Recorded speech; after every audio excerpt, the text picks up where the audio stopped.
Hey guys, this is Sacramenti with another playtest video of Lightflow Resurrection Control Priest. So in this particular match we're playing the Mirror Priest matchup. So I'll use this as an opportunity to tell you how to play the Mirror basically in any Control Priest Mirror match.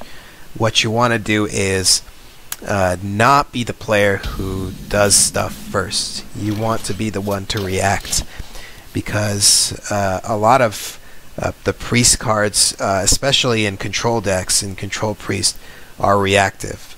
So the first player who puts stuff on the board is the first one to have it taken away, basically, is the name of the game here.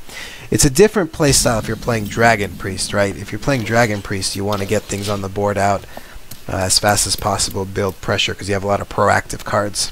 But for Control Priest, it's really a reactive game instead.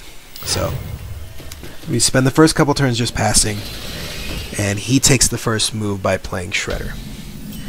Now we have cards for 4 attack minions. We have Power Word Glory, for example, so we use that on the Shredder to sort of lock it down. It's going to be able to get in one attack where it'll do 4 damage because my health's already full and the healing happens before the damage. So it'll be able to get in this attack and still do 4 damage because my health was full to begin with.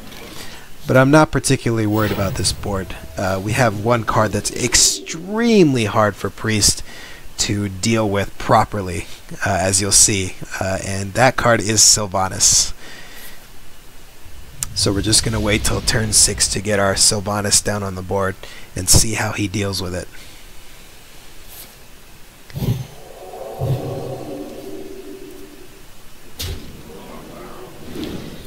So misplay there.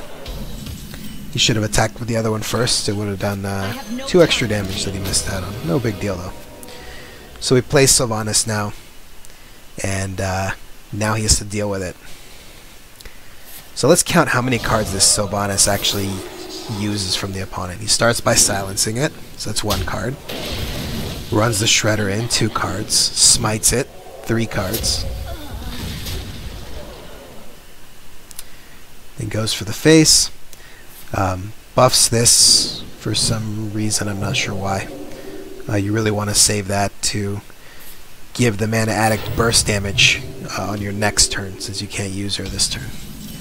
But he does, and we use our feature card to bring her back. And so you see Lothab in there. He's not in the deck list. I'm just trying him out for this for the ladder reset. I'm trying him out over Sunwalker just to see how it works out. And basically for this particular match he worked out great because he got me this tempo turn. The resurrected Sylvanas along with Lothab is huge pressure on the board for a priest to deal with. So he plays his own Sylvanas. So far my Sylvanas has taken 3 cards. Trading in like that, probably also a little bit foolish, but I can understand probably why he wanted to do it. So I kill off the one-eyed cheat, smite my own Sylvanas to steal his.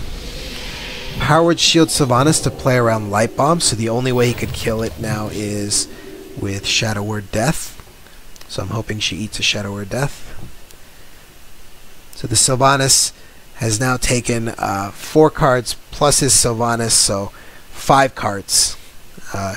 All it took was a Sylvanas, a Resurrect, and a Smite.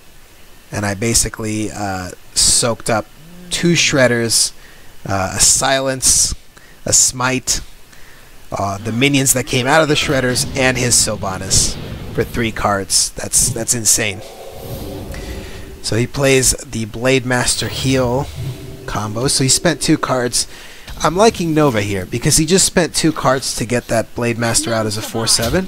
I can just spend 1 card to sort of reset the state back to where it was before. She's still a 5/7, but now I've eaten a Blade Master and a Circle of Healing for 1 Nova.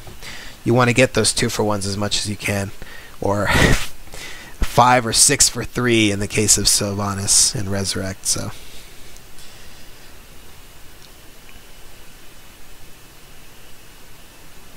I must consider.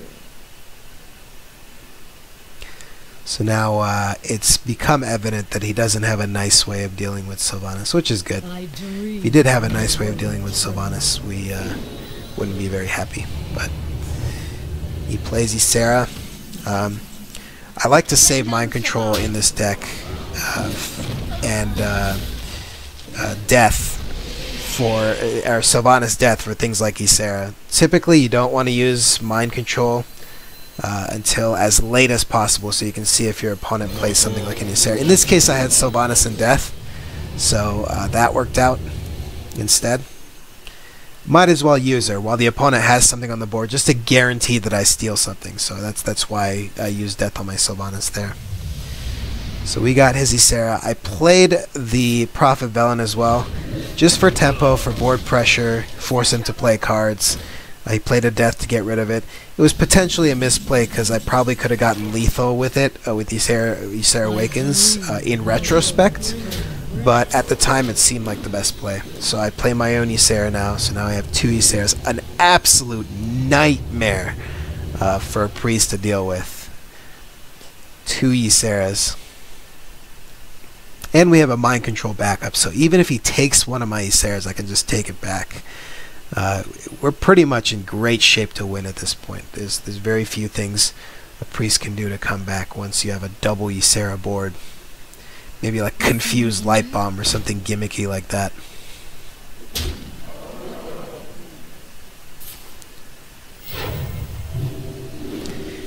Of course, he can't heal his own minion, unfortunately, because it has the spell and hero power protection, so he has to heal my Ysera in order to draw cards. And then he goes ahead and cycles Circle of Healing to draw 2 more cards, just to see if he can find any sort of answer to the board state. And unfortunately he doesn't. So I just drop Ysera Awakens, clear his board, run everything at his face, play the Emerald Drake. I considered playing the Laughing Sister too, but at this point we're so far ahead, we just need to play around like MC Tech, for example. I mean, it's possible. I'm at a pretty low rank right now since the ladder just reset. It's possible you run into a deck that uses MC Tech, so you got to be really careful. Play around that as well. We're guaranteed a win at this point. I honestly don't see any way he can come back, and he pretty much sees it too, so he just does a YOLO Alex Straza and gives up.